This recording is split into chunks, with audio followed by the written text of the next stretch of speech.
You know, the days are challenging enough for us than to have to worry about other stuff.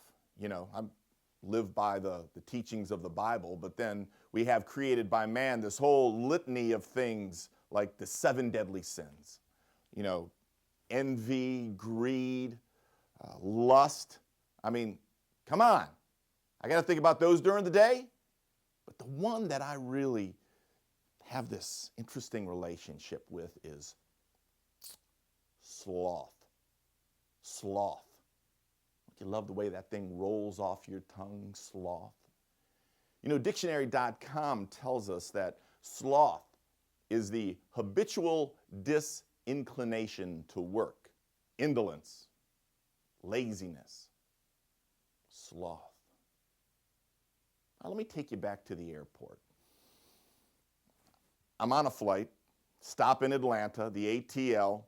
I'm on the concourse. I'm thinking, man, let me go get something to eat real quick. Let me get my fish sandwich and a cup of water. Stop by my favorite fast food joint. I go and stand in line, get to the cashier. The girl says to me, next. And I'm thinking, man, wouldn't it be nice to have how you doing today? May I help you? But I get, next. I say, yes, I'd love to have a fish sandwich and a cup of water. She rings it up. I get the bill. The bill says fish sandwich and a bottle of water. In the ATL, bottle of water is almost as expensive as a fish sandwich. I said, no, I believe this is wrong. I actually want just a cup of water. She looks at me like, are you kidding me? You're asking me for a cup of water? She didn't say that. She just looked like that. I said, yes, I'd just like to have a cup of water. So she rings it back up, gives it to me. I pay my $3.58 for my fish sandwich and cup of water. All right, I wait. Fish sandwich comes. No cup. I'm standing there. Excuse me, could I have a cup so I can get some water? Are you kidding me? She's looking at me. She just stands there and grills me. Doesn't move. Doesn't go get a cup. One of her coworkers sees this, and you know what she does? She looks at the girl, shakes her head. She gets me a cup, and I say, thank you. But what I'm thinking is, sloth, sloth, this girl is slothiness, man. It is a habitual disinclination to work is what I'm getting. So I think to myself, you know what? I want to talk to the manager. But I try to chill and spread some love. That's what I'm trying to do. So I say to her, hoping to make her day better, I say, you know what? It appears that you're having a bad day. I really hope your day gets better. Sincerely meaning it. Again, I get this, like get out of my line. So I end up, go eat my fish sandwich. A couple weeks later, I'm digging in my pocket, looking for a mint or something. What?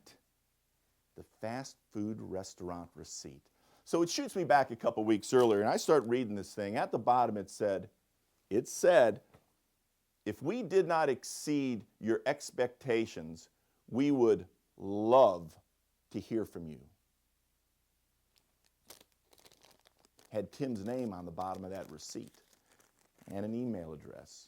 So I shoot Tim an email, nice email, a letter. I'm not going to go into all of it, but I do end it like this.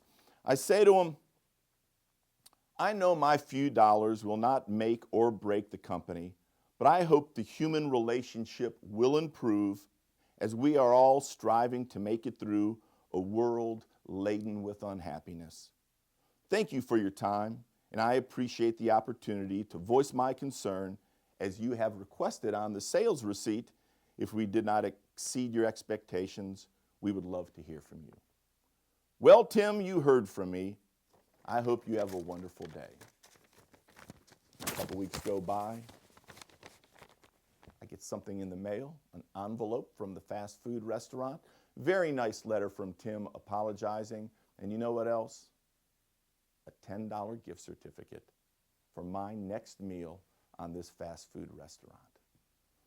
No, I'm not going to say, "Are you kidding me?" in some sarcastic tone. I'm going to say, "You know what? Thank you. Thank you for doing something to make this situation right. And Tim, thank you for not being slothy."